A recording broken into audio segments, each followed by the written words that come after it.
you're going to be working for the next 30 years. If nothing changes, you'll finish those 30 years still renting. What are you going to be renting? You're going to be renting your time to a job. You're going to be renting your house from a bank. And you're going to be renting your attention to about 7, 8, 9 apps that turn around and take that attention, package it up, and sell it right back to you.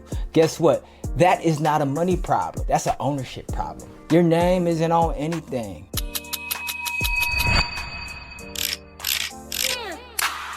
I don't chase them. The system do it for me. Pipeline running while I'm coaching at 3.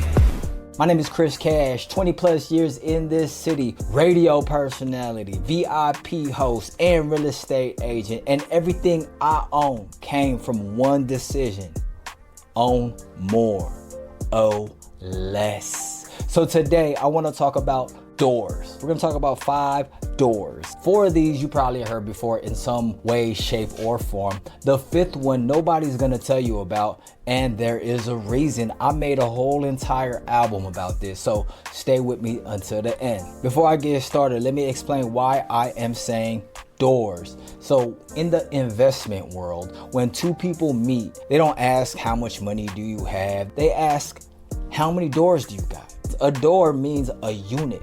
A house, an apartment, a duplex, anything with a front door that somebody pays you to walk through. So if I own a house and a duplex, that's 3 doors, 3 separate things paying me. Now, here's what I love about that. Nobody in that world is asking about the salary. Nobody's asking about what do you drive. They are asking how many things you have with your name on them that's gonna pay you.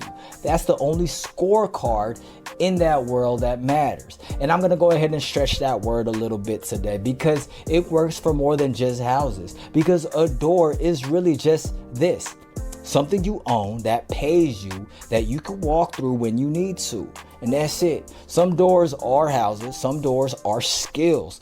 One of them isn't even a thing that you could touch. 5 doors. Let's go ahead and get to it, baby. The first door is a skill somebody will actually pay real money for. If your paycheck has not moved in 3 years, the market isn't confused about you. The market looked at what you could do and it priced it. You might not even like the number, but the number is probably right. And I'm not trying to talk down or anything like that. That's actually good news because a price you can see is a price you could change. I've watched this city prove it. I've seen people with no degree clear 200 grand a year because they knew how to sell or they knew how to run a room. And I've seen people with a wall of certificates stuck at 50K. Nothing on that wall was something a business would pay extra for. So what's paying right now? Sales. If you know how to close, maybe you know how to code, vibe coding, data, AI, media, design, negotiating, basically anything where somebody's money moves because you showed up. And the cost of learning one of these has fallen through the floor. You don't need 4 years and 100 grand in debt. All you need is a screen and to be able to lock in. Here's where most people mess it up. They go wide instead of deep. 5 courses, 3 certificates, 2 side interests, and they're great at none of them. Wide feels safe because wide never gets tested. So pick one thing, 90 days, 2 hours a day, and just go deep. Lock in. And look, if the honest answer is you don't know what to pick or where to start, that's exactly why I built the Cashavelli Academy. It's not a motivational thing. It's an actual system that I run. How I get attention, how I turn attention into income, and how I structure it so I keep it. Same playbook, no guessing. It's over at Cashavelli.com if you want in. Now, let's go ahead and keep going because door 2 is the one that keeps door 1 from falling apart. Skill is the only door on this list that pays for the other 4 doors. Nobody's buying property on a check that barely covers rent. Your ability to earn is the engine. Everything else is what you do with that horsepower. And that's really what the song Homemade Lemonade is all about.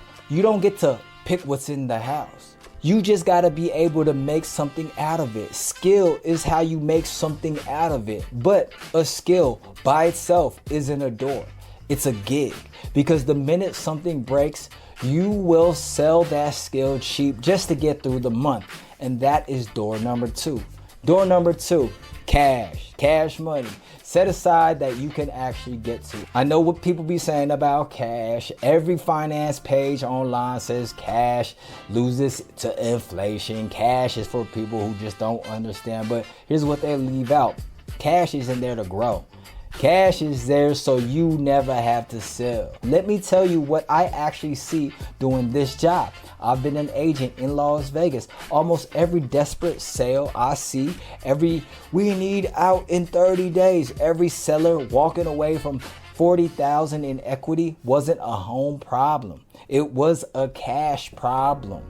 The house was fine. The market was fine. They just didn't have 90 days of breathing room. So the buyer got to set the price instead of them. That's what having no cash does. It doesn't make you broke. It makes you forced. And forced people always take the worst deal in the room. So what counts? Checkings, savings, high yield savings, CDs, money markets, actual cash you can put in your hand today. Boring stuff. Boring is the point. 3 rules to build it. 1, put it in a different bank. Not the same app you're using to scroll at night. You want it, a little bit hard to get to. And number 2, automate it on payday. Number 3, 3 to 6 months of what you'd actually spend, not you pretend to spend. And I'm gonna tell you something nobody says about hitting that number. It changes how you move because you negotiate different. You walk out of rooms you used to sit in. That is not a feeling. That is actually power. But cash just keeps you alive. It doesn't make you more money. Nothing is growing in a savings account, real talk. Door number 3 is where the growing starts. Door number 3 is the market. Index stocks, bonds, index funds, ETFs. So you can't buy a whole entire company, okay? But you can buy a little slice of 500 of them at the same time in one purchase. And that is all an index fund is. It's a basket. The S&P 500 is a basket of the 500 biggest companies in America. So if you believe in America, you can believe in putting your money in it. You buy one thing, you own a piece of all of them. You're not betting on one company having a good year. What you are doing, you own a piece of the whole economy of America. Now, let me tell you where people actually lose money here. It's not picking the wrong company. It's actually reacting. They're hyped up in March, scared in April, sold in May, and then buy again at the top in July. And that is not investing. That's your emotions with a bank account attached to it. I live in a city that is built on people who think doing something is the same thing as knowing something. And it's not. Motion feels like control, but discipline is control. And that's why this door is a boring one, because it's automatic. Same day, every week, no chance to be clever. You're not trying to be right. You're trying to still be there in 30 years. This is what to do. You open up a brokerage account, takes about 10 minutes, and set it to buy automatically every week. $20, $50, whatever doesn't scare you, then you just leave it alone. That door grows quiet in the background, but it's got no address and no tenant. Door number 4 has both property, real estate. This is the house. So let's go ahead and sit in it for a minute. Property is the only thing on this list that pays you 4 different ways at once. 1, it goes up in value over the long run. It pays you rent whether you worked that month or not. Somebody else pays off your loan. This is the one people sleep on. Every month your tenant makes your mortgage payment for you. A stranger is making you richer and calling it rent. It protects you from inflation. When everything gets more expensive, rent goes up too. So you stop being the person that inflation happens to.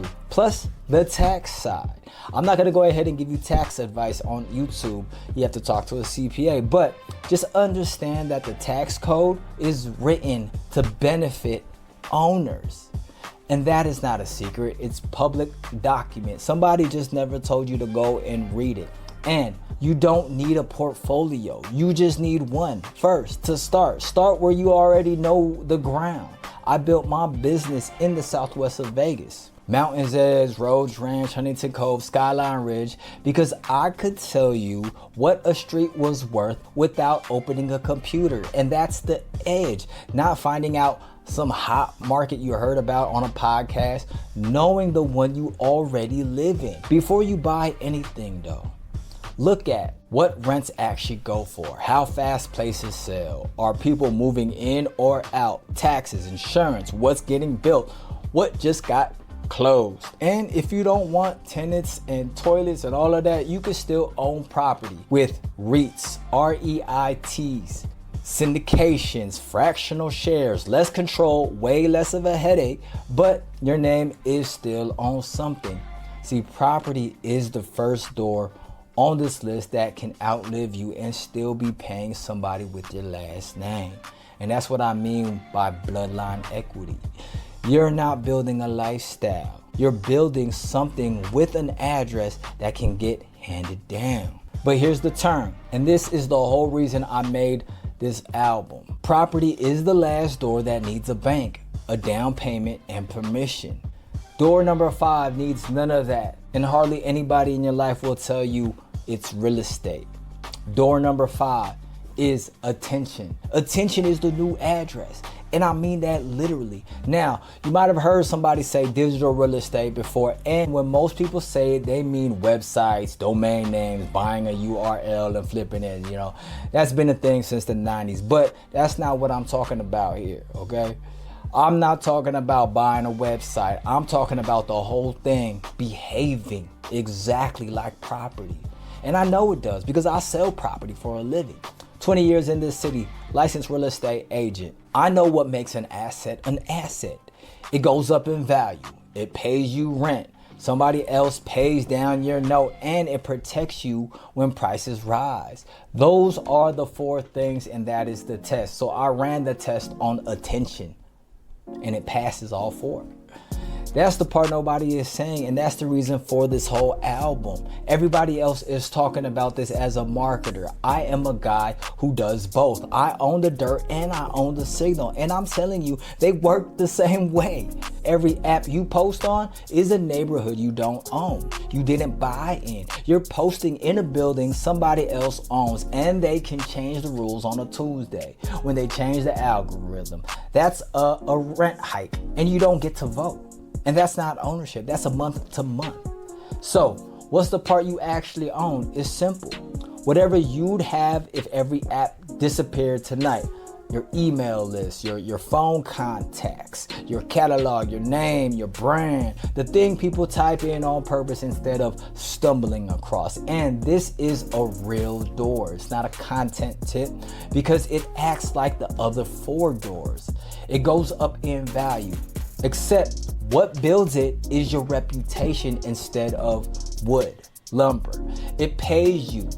People who trust you buy whatever else you own. It's the cheapest one on the list. Property needs a down payment. This needs consistency. You can sell it. A brand is worth money. A catalog is worth money. Somebody will write a check for both of them. Then there's the part nobody adds up. The door sells the other 4 for you. My audience is why my listings move. My audience is why my music has somewhere to land. It's the only door that makes every other door cheaper to open. And I'll be honest about what it costs, because that's a heavy crown. When you own the attention, you are responsible for it. No manager to blame, no platform to hide behind. Every word is yours. And that's the way. Pick it up anyway. That's why the album is called Digital Real Estate. 17 weeks making it. And it's one argument the whole way through. Ownership is the only thing that ever protected anybody. Not talent, not going viral. Ownership. September 15th, Cashavelli.com. All right, one more thing, and most people never build it. None of these things should just be sitting in your name loose. The 5 doors are what you own. What holds them is a business. Mine's Cashiavelli Group, real estate, media, music, consulting, all under one roof.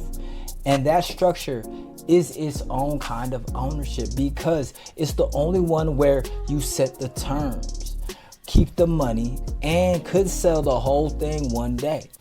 Make sure you go talk to a CPA or an attorney about what shape you should be in. I'm not your accountant, but you get the idea.